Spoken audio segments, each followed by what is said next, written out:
همسر پادشاه مرد فقیری را دید که با کودکان بازی می‌کرد و با انگشت بر زمین خط می‌کشید. پرسید: چه می‌کنی؟ گفت: خانه می‌سازم. پرسید: این خانه را می‌فروشی؟ گفت: می‌فروشم. پرسید: قیمت آن چقدر است؟ فقیر مبلغی را گفت.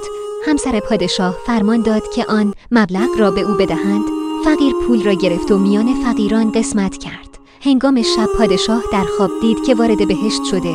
به خانه‌ای رسید، خواست داخل شود، اما او را راه ندادند و گفتند: این خانه برای همسر توست. روز بعد پادشاه ماجرا را از همسرش پرسید. همسرش قصه آن فقیر را تعریف کرد. پادشاه پیش فقیر رفت و او را دید که با کودکان بازی می کند. با خانه می سازد. گفت: این خانه را می فروشی؟ فقیر گفت: می فروشم. پادشاه پرسید: بهایش چه مقدار است؟ فقیر مبلغی را گفت که در جهان نبود. پادشاه گفت: به همسرم به قیمت ناچیزی فروخته‌ای. فقیر خندید و گفت: همسرت نادیده خرید و تو دیده می‌خری. میان این دو فرق بسیار است. ارزش کارهای خوب به این است که برای رضای خدا باشد، نه برای معامله با خود.